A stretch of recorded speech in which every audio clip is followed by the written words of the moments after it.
कैसी भी चुनौती हो, सेनाएं देसी हथियारों के दम पर दुश्मन का माकूल जवाब देने के लिए पूरी तरह तैयार है।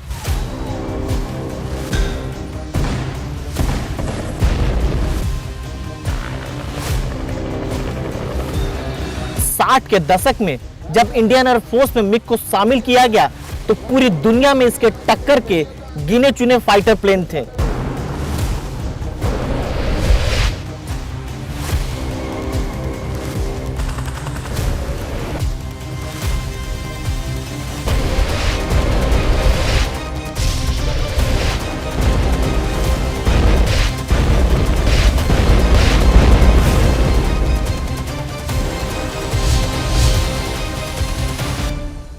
नमस्कार, मैं राजीव रंजन। वतन के रखवाले में आपका स्वागत है। आज बात बांग्लादेश के मौजूदा हालात की। करीब 5 महीने पहले बांग्लादेश में शेख हसीना के हाथ से सत्ता चली गई। अब कमान मोहम्मद यूनुस के हाथ में है। वह बांग्लादेश में अंतरिम सरकार के मुखिया हैं। जब से बांग्लादेश में नई सरकार ने हुकूमत संभाली है, तब से वहां कट्टरपंथी ताकतें हावी हो गई हैं। नतीजा हिंदुओं पर हमले बढ़ गए हैं। चुन चुनकर हिंदुओं और उनके धार्मिक स्थलों को निशाना बनाया जा रहा है। इस्कॉन के संत चिन्मय दास को वहां की सरकार ने गिरफ्तार कर लिया है। बांग्लादेश की नजदीकियां पाकिस्तान के साथ बढ़ती जा रही है और बांग्लादेश एक सेकुलर देश की राह से दूर होता जा रहा है।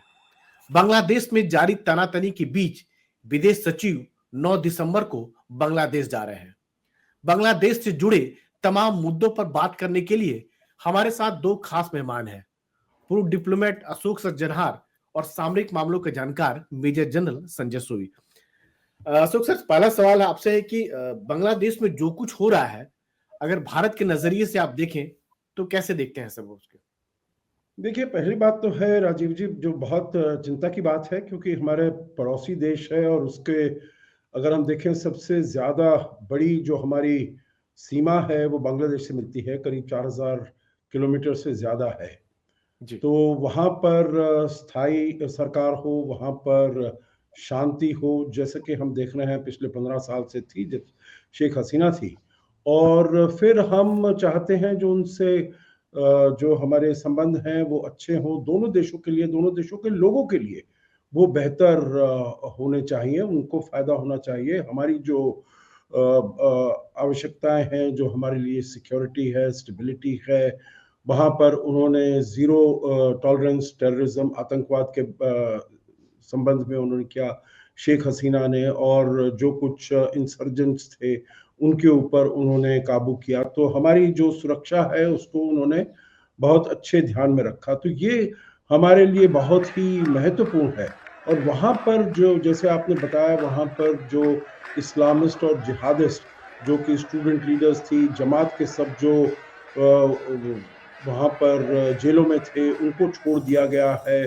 सारी वहाँ पर चाहे वो जजेस थे उनको बदल दिया गया है। तो सारी सत्ता एकदम बदल गई है और वहाँ पर एक बहुत ही बड़ा एंटी इंडियन सेंटिमेंट आ गया है, उनकी जो यंग पॉपुलेशन है। तो मैं समझता हूँ हमारे लिए चिंता का विषय है। हमने इसको, हिंदुओं के विरुद्ध जो ये अत्याचार हो रहे हैं वो भी बहुत हमारे लिए चिंता का सबब है। हमने इसके बारे में उनको, जब प्रधानमंत्री मोदी ने मोहम्मद यूनुस से बात की, वहाँ के जो चीफ एडवाइजर हैं, तो उनको कहा, उन्होंने पहले तो कहा बहुत ये एग्जैजरेटेड अकाउंट्स है, परंतु फिर उन्होंने कहा जो वो इसके ऊपर पूरा कड़ा नियंत्रण रखेंगे। परंतु हम देख रहे हैं जो हालात बद से बदतर होते जा रहे हैं, जो कि और चिंता का हमारे लिए विषय बढ़ रहा है। अब 9 तारीख को, जैसे आपने बताया, हमारे विदेश सचिव विक्रम मिस्री वहां पर जा रहे हैं और उनकी मुलाकात होगी अपने काउंटर पार्ट, वो फॉरेन ऑफिस कंसल्टेशंस के लिए जा रहे हैं। जो विदेश मंत्रालय के एडवाइजर हैं उनसे मुलाकात होगी और ये भी सुनने को आ रहा है जो चीफ एडवाइजर पर भी वो कॉल करेंगे। तो मैं समझता हूँ भारत का पक्ष वो बड़ी अच्छी तरीके से और बड़ी सुदृढ़ता से रखेंगे और हमें फिर देखना होगा जो इसके बाद कुछ बांग्लादेश के रवैये में कुछ अंतर आता है या नहीं, परंतु हमको बहुत पैनी नजर रखनी पड़ेगी वहां पर कैसे हालात हैं और कैसे वो उभर रहे हैं। जनरल सोई, आप इसको कैसे देखते हैं कि 4,000 किलोमीटर की हमारी सीमा है बांग्लादेश के साथ में, पूर्वोत्तर अगर राज्यों की बात करें, और एक लिहाज से कह सकते हैं कि जिस तरह से हमारे पाकिस्तान के साथ फेंसिंग है, उस तरह उतना कुछ नहीं है, कुछ है लेकिन नदी नाले हैं, कई जगहों पर है नहीं है। तो हमारे सुरक्षा के लिए कितना बड़ा कंसर्न है, कितना बड़ा चिंता वाली बात है? नहीं, बिल्कुल राजीव जी, एक जो सब्जेक्ट है वाकई में इस समय बहुत इम्पोर्टेंट है भारत के लिए, क्योंकि जिस प्रकार से वहाँ सरकार का बदलाव हुआ है, उससे एक पूरा डायनामिक्स बदली हो गया है। जैसे एम्बेसडर साहब बता रहे थे अभी कि बिल्कुल हालात बदली हो गए। 4,000 किलोमीटर है, जिसमें आसाम, त्रिपुरा, मेघालय, वेस्ट बंगाल और मिजोरम, कई स्टेट्स हमारे कनेक्ट होते हैं। और ये रिपोर्ट इन्फिल्ट्रेशन की पहले भी रही है, इसके बारे में चिंता रही है, लेकिन अब जिस प्रकार से इन्फिल्ट्रेशन की डायनामिक्स बदली हो जाएंगी। शायद पहले एक इकोनॉमिक रीजन से ज्यादा इन्फिल्ट्रेशन होता था कि वहां पर काम नहीं है, भारत की इकोनॉमी बेहतर है, यहाँ लोग काम धंधे के लिए आते थे। लेकिन अभी जिस प्रकार से फंडामेंटलिस्ट सरकार वहां पर आ गई है, तो जिस प्रकार से पाकिस्तान सपोर्ट दे रहा है, और कई बार ये खबर है कि टर्किश ड्रोन्स आ गए वहां पर, या वहां से बिना चेक किए हुए शिपमेंट्स अनलोड किए जा रहे हैं, और आईएसआई जिस प्रकार से खबर है और ज्यादा एक्टिव हो गई है, और एक खुल के जो माहौल बन रहा है कि भारत विरोधी माहौल और एक धर्म विरोधी माहौल, दोनों बातें निकल के आ रही सामने। ये वाकई में एक बड़ा चिंता का सबब बनता है, क्योंकि हमें अभी ये फ्रंट की तरफ भी पूरे हमें ट्रुप डिप्लॉयमेंट देखनी पड़ेगी। हालांकि अभी बीएसएफ बॉर्डर देख रहे हैं, लेकिन क्या हमें सेना को भी वहां उसी प्रकार से चौकस करना पड़ेगा, और जो इन्फिल्ट्रेशन के द्वारा क्या यहाँ पर अंदर भारत के अंदर एक फंडामेंटलिस्ट को हवा देने की कोशिश की जाएगी, एक आतंकवाद घटनाएं बढ़ाने की कोशिश की जाएंगी, जो नॉर्थ ईस्ट स्टेट है उनके अंदर कुछ ना कुछ और गड़बड़ करने की कोशिश की जाएगी।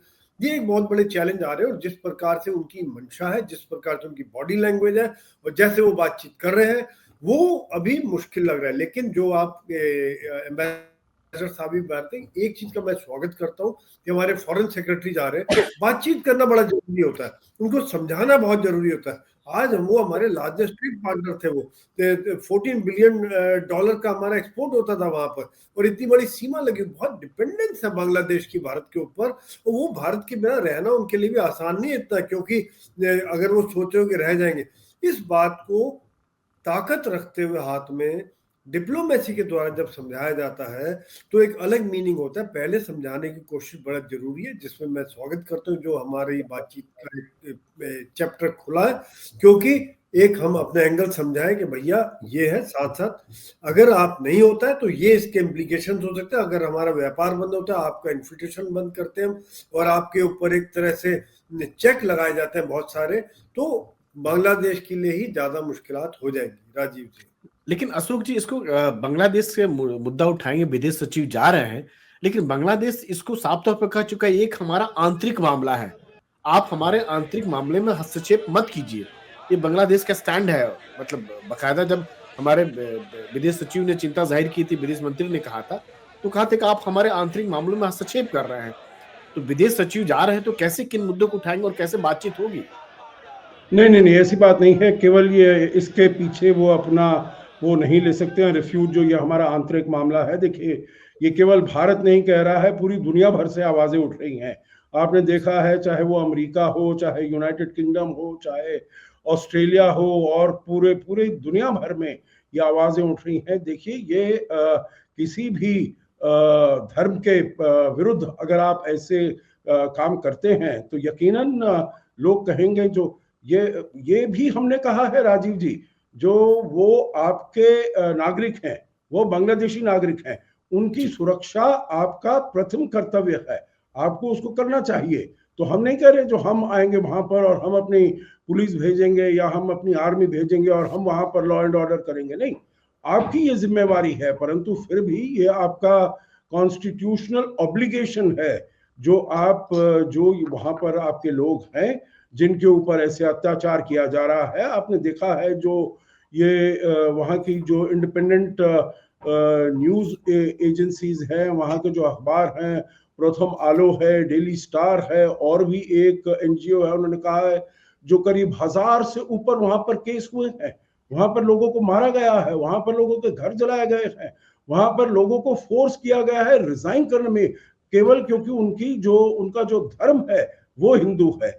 तो ये तो कहीं नहीं मान्य हो सकता ना। हम नहीं कह रहे जो हम आएंगे आपके साथ काम करने के लिए, आपकी जिम्मेवारी है, पर हम आपको आपकी जिम्मेवारी याद दिला रहे हैं जो आपको इसके ऊपर खरा उतरना है। लेकिन अशोक जी वो यह भी कह रहे हैं कि आप चीजों को बढ़ा चढ़ा के पेश किया जा रहा है, खासतौर से विदेशी मीडिया और भारत पर आरोप लगाते हैं, जो जमीनी हालात जो है बिल्कुल आसमान मतलब जमीन आसमान का अंतर है। नहीं, देखिए ऐसा है, आप शुरू में ये कह सकते हैं जो भाई एग्जैजरेटेड है, और वो बड़े बड़े अंग्रेजी के शब्द भी इस्तेमाल करते हैं, इंडस्ट्रियल लेवल डिसइंफॉर्मेशन वगैरह वगैरह। देखिए वो किसी को भुला नहीं पाएंगे। मैं बताऊं आपको राजीव जी, जो सबसे ज्यादा चीज यहाँ पर सामने आ रही है वो है उनका, एक तो जो वहां पर इस्लामिस्ट और जिहादिस्ट जो स्टूडेंट्स हैं वो वहां पर सड़कों पर उतर आए हैं। दूसरा है जो चीफ एडवाइजर और उनके और जो सब एडवाइजर्स हैं, उनको किसी को गवर्नेंस का कोई तजुर्बा नहीं है। उन्होंने कभी, ज्यादातर जो वहां पर वो है वो एनजीओ सेक्टर से आते हैं, ज्यादातर जो है वो वहां पर ये एक्टिविस्ट हैं, कोई ह्यूमन राइट एक्टिविस्ट हैं, वो एजिटेशंस करना ज्यादा वो जानते हैं, गवर्नेंस उनको नहीं आती है। तो इसीलिए वहां पर ये फेलियर हो रहा है। और वो ठीक है, शुरू में कह दें जो आप एग्जैजरेट करके दिखा रहे हैं, पर ये तो आपके पास सारा एविडेंस है, आपके पास वीडियोस हैं, आपके पास डॉक्यूमेंट्री एविडेंस है, आपके अपने अखबार लिख रहे हैं। हालांकि वहां का जो प्रेस है, मीडिया है, बहुत ही जबरदस्त कंट्रोल्ड है, परंतु फिर भी जो वहां पर कुछ है इंडिपेंडेंट माइंडेड अखबार वगैरह है, वो ये लिख रहे हैं। ये वीडियोस तो पूरी दुनिया में दिखाए जा रहे हैं। तो इसीलिए इसके पीछे वो छुप नहीं सकते जो ये एग्जैजरेटेड है और ये बहुत बड़ा चढ़ाकर ये बातचीत कही गई है। जलनसोई इधर देखिए तो बांग्लादेश जो है पिछले 5 महीनों से पाकिस्तान के साथ रिश्ते सुधारने में लगा हुआ है। उसका गोला बारूद की जरूरत पड़ी तो उसने पाकिस्तान से और समझौता कर लिया। समुद्री रास्ते से भी अब कारोबार उसका होने लगा है। कहा जा रहा है कि अगले साल से हवाई मार्ग के जरिए भी रास्ता खुल जाएगा 5 दशक बाद। तो पाकिस्तान के साथ जो नजदीकियां जो बढ़ रही है बांग्लादेश को, इसको आप कैसे देखते हैं? नहीं, बिल्कुल। देखिए राजीव जी, जो बात यहाँ पर निकल के आ रही है कि आज की तारीख में कभी कभी क्या होता है कि सरकार आप बदली कर दें, सरकार बदली करवा दें, सारी डायनामिक्स बदली हो जाती है। एक देश का जो रिलेशन है वो बदली हो गई, एक सरकार बदली हुई और आप देखिए भारत का रिलेशन बांग्लादेश का जो इतना बढ़िया चल रहा था, हर साल बिजनेस की ग्रोथ, ट्रेड की ग्रोथ, आपस में दोस्ती, रास्ते खुल रहे हैं, लोगों का आना जाना बढ़ रहा है, काम धंधा बढ़ रहा है और एक शांति दोनों तरफ से थी। वो सारी डायनामिक्स एक मिनट में बदली हो गई, बदली होते ही। और खासतौर से जब यहाँ पे पाकिस्तान और चीन के एंगल निकल कर आते हैं, उनका इन्वेस्टमेंट, उनका पैसा, गोला बारूद, आप बताइए गोला बारूद की जरूरत क्या है इनको वहां से पाकिस्तान से लाने की? ये मैसेजिंग है कि हम पाकिस्तान से ले रहे हैं, पाकिस्तान से हमारे संबंध मजबूत होते जा रहे हैं, वहां से शिपमेंट आ रहे हैं, आज हमारे पास ड्रोन आ रहे हैं, गोला बारूद आ रहा है, हमारे उनके कह रहे हैं कि एडवाइजर भी आ रहे हैं। कुछ खबर ऐसी भी आ रही है, पता नहीं सच है या झूठ है, कि पाकिस्तान के एडवाइजर जो ट्रेन करने के लिए, जो उनके जिहादिस्ट फंडामेंटलिस्ट या टेररिस्ट ग्रुप है, उनको इन्फिल्ट्रेट करने के लिए भारत में तैयारी करवाने के लिए वो भी आ रहे हैं। तो एक बहुत सस्ता ऑप्शन मिल रहा है पाकिस्तान को यहाँ पर कि इनको रेडी मटेरियल मिल जाएगा, जिनको फ्री में तैयार करके भारत में भेजेंगे, मरने के लिए भेजेंगे, कोशिश करेंगे, ये सफल होंगे नहीं होंगे। लेकिन एक बात मैं ये भी कहना चाहूंगा कि शेख हसीना की भी स्टैंडिंग है, ये अभी हो सकता है कुछ समय लगे, लेकिन वापसी हम बिल्कुल वो नहीं कर सकते कि ये वापस नहीं आएंगी, वापस आ सकती हैं।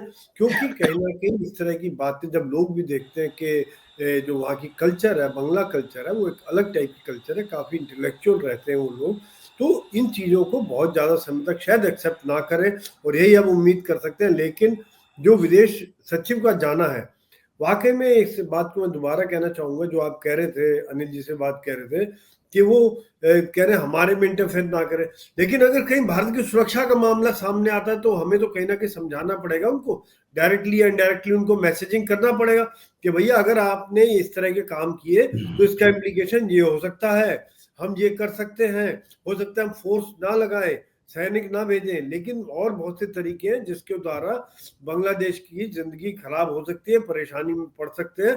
और ये बात मैसेजिंग डायरेक्टली या इनडायरेक्टली कन्वे करना जरूरी है कि आप बेहतर रहेगा, कि हमारे साथ एक अच्छे संबंध बनाए और इन सब पचड़ों में ना पड़े। अगर आप पढ़ते हैं तो नुकसान आपका ही होगा।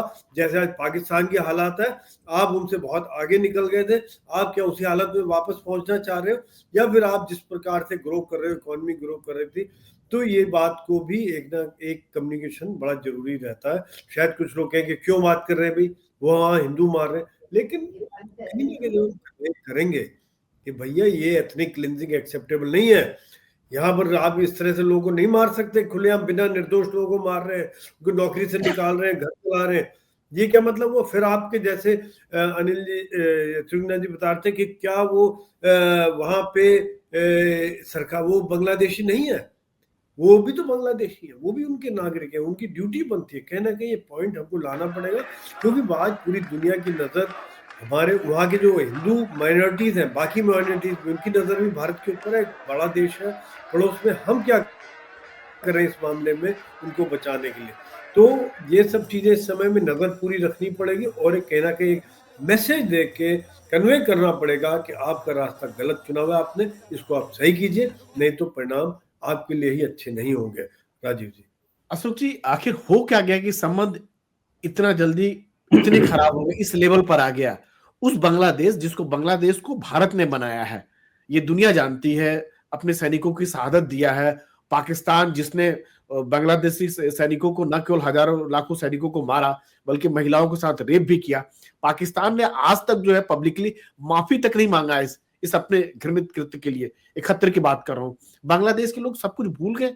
हिंदू सेंटिमेंट इतना, हिंदू के खिलाफ, भारत के खिलाफ ये सेंटिमेंट आखिर इतना कहां से आ गया? ये खिला देखिए, दो तीन चीजें हैं। एक तो वहां पर एक ये जो जिहादिस्ट एलिमेंट है, जो जमात इस्लामी है, वो तो वहां पर वो तो कभी अपनी आजादी नहीं चाहती थी वहां से, वो तो पाकिस्तान के साथ मिले रहना चाहती थी। तो इसीलिए वो उनका तो बिल्कुल नजरिया एक ही रहा है। पहले तो उसको आउटलॉ भी कर दिया गया था, इस पार्टी को और उसके साथ और जो संगठन है।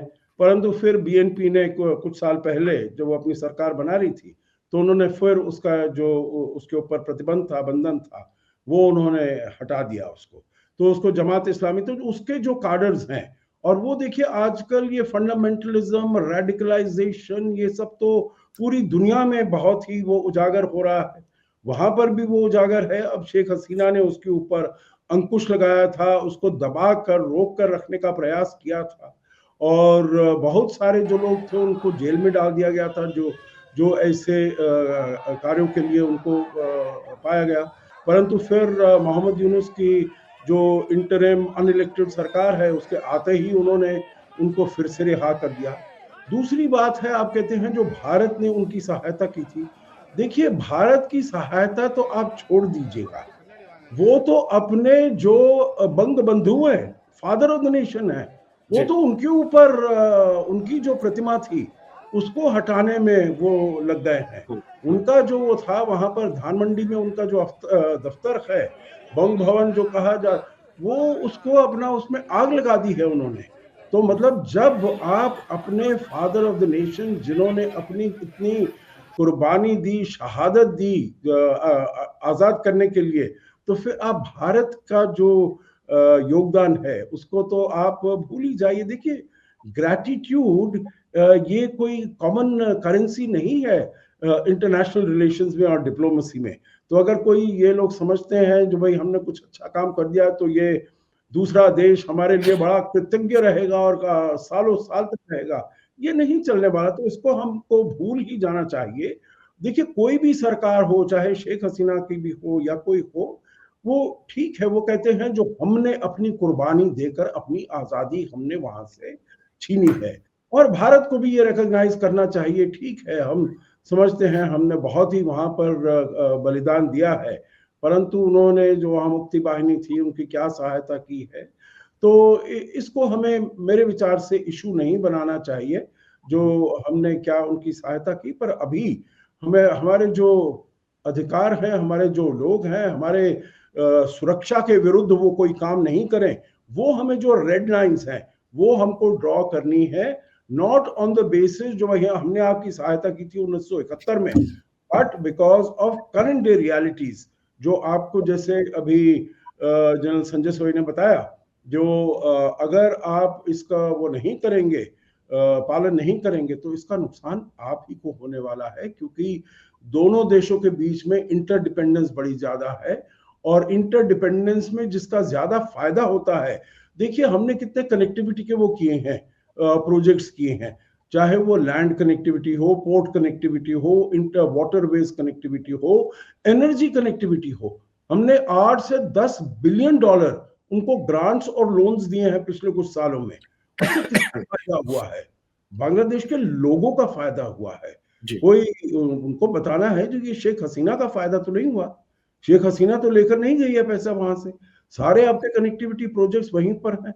जो हमने कहा है 40 मेगावाट आप इलेक्ट्रिसिटी नेपाल से ले सकते हो, जो आनी शुरू भी हो गई है, तो उसका फायदा किसको हो रहा है?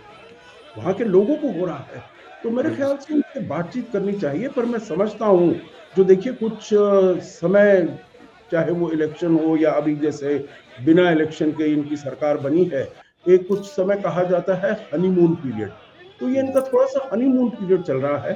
परंतु मुझे लगता है ये हनीमून कम समय का होता है, और इसमें तो जब उनकी आर्थिक समस्याएं और बढ़ेंगी, जब वहां पर इन्फ्लेशन बढ़ेगा, फॉरेन एक्सचेंज रिजर्व तो है ही नहीं, 3 बिलियन डॉलर वो इंटरनेशनल मॉनेटरी फंड से मांग रहे हैं, चीन के पास चले गए हैं जो हमको दीजिएगा, बहुत बड़ा लोन दीजिएगा। अब उनको पता होना चाहिए चीन का जो रवैया है कैसा रहा है, श्रीलंका के साथ कैसा रवैया था।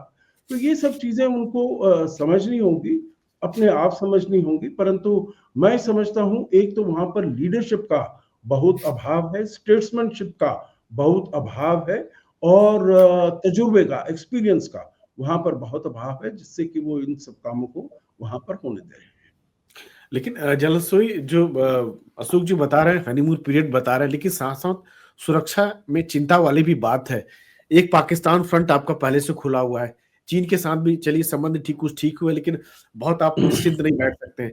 एक और फ्रंट अगर खुल जाता है बांग्लादेश के जरिए, जो है कट्टरपंथी ताकतें जो सर उठा रहे हैं, तो फिर घुसपैठ होना शुरू हो जाएगा, टेररिस्ट आने शुरू हो जाएंगे, और जो पूरा जो नॉर्थ ईस्टर्न स्टेट है फिर से वो चिंता वाली बात शुरू हो जाएगी। तो ये तो नहीं, बिल्कुल राजीव जी, ये वाकई में सुरक्षा के पॉइंट ऑफ व्यू से काफी चिंताजनक विषय है, क्योंकि जैसा मैंने पहले भी बताया, तो जैसे एम्बेसडर अशोक भी बता रहे थे कि डायनामिक्स बदली हो गए वहां पे, अभी पूरा माहौल चेंज हो गया। जो पहले था एक दोस्ती का, आपस में कॉरिडोर बने हुए, रेल, रोड, त्रिपुरा, वेस्ट बंगाल, असम, सब जगह से कनेक्टिविटी बढ़ रही है, दोनों देशों को फायदा हो रहा था। लेकिन अभी उनका ध्यान चला गया आतंकवाद की तरफ। अब वो फंडामेंटलिस्ट हो रहे हैं, वो डेवलपमेंट की बात नहीं कर रहे हैं, वो बात कर रहे हैं क्लींजिंग की। वो कह रहे हैं भारत के खिलाफ, नेगेटिव जोन में जा रहे हैं वो लोग, जो बड़े अफसोस की बात है। जो शायद आज जो कुछ परसेंटेज है, जो उनका स्मॉल परसेंटेज है, उन्होंने हाईजैक सा कर लिया।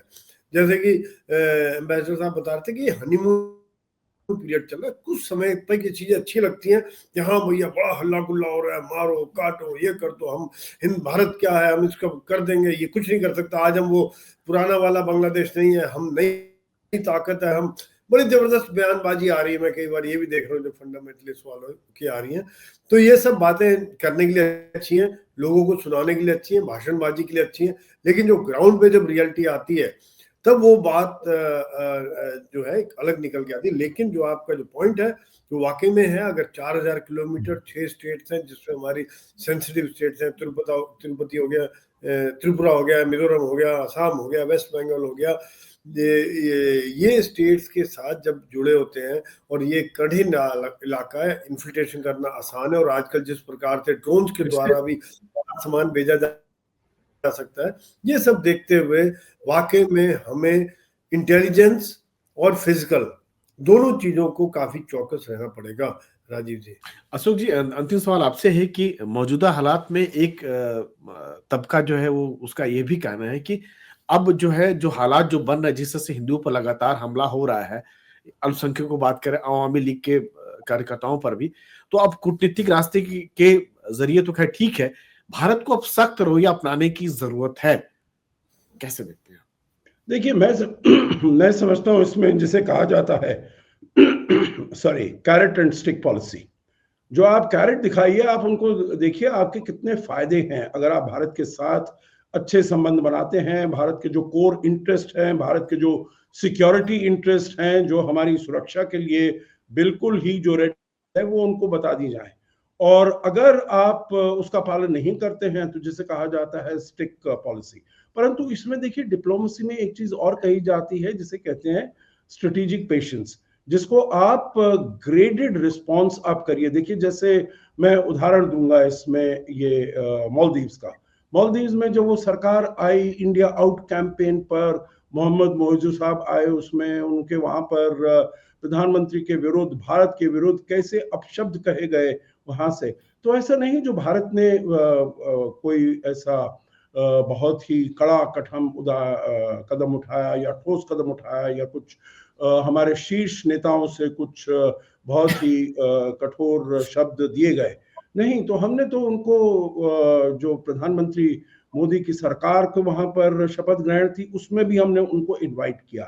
तो मैं समझता हूं एक होता है इम्पेरेटिव ऑफ इंटरडिपेंडेंसी, जो दोनों में वो है। हमारे भी कुछ फायदे हैं उनसे, परंतु उनके आर्थिक रूप में अगर देखा जाए, और मैं समझता हूं आगे चलते हुए आर्थिक स्थिति डिटरमिन करेगी, डिफाइन करेगी जो उनका क्या इसके बारे में रवैया होना चाहिए। क्योंकि ये सब चीज जो कहे, जो जनरल सोई ने कहा, मैं बिल्कुल सहमत हूं उनसे।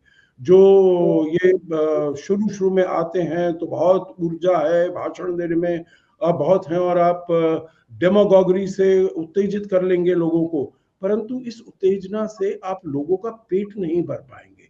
और फिर जब ना पेट के लिए आपको रोटी मिलेगी, आपको सामान मिलेगा, आपके एक्सपोर्ट्स नीचे होंगे, आपके पास एनर्जी नहीं आएगी, आपके पास बिजली नहीं आएगी, तो फिर आप देखेंगे जो हमें क्या कदम उठाने चाहिए। तो इसीलिए मैं समझता हूँ आगे चलते हुए वो मैं देख रहा हूँ हमें शुरू से ही 0 to 100 अपना रिस्पॉन्स नहीं करना चाहिए। हमको इसको ग्रेडेड रिस्पॉन्स, कैलिब्रेटेड रिस्पॉन्स करके हमको इसको आगे लेकर जाना चाहिए। और मेरे विचार से वैसे ही हम कर रहे हैं। और ये जो विदेश सचिव की जो यात्रा है, ये उसी कड़ी में मैं इसको देखता हूं, जो उनको ये बताने का प्रयास किया जाएगा जो आपको कौन सा रास्ता इख्तियार करना चाहिए। तो सर, आप दोनों का एनडीटीवी से बातचीत करने के लिए बहुत बहुत धन्यवाद। बांग्लादेश से जुड़े मुद्दों को इतने बेहतर तरीके से आपने समझाया सर।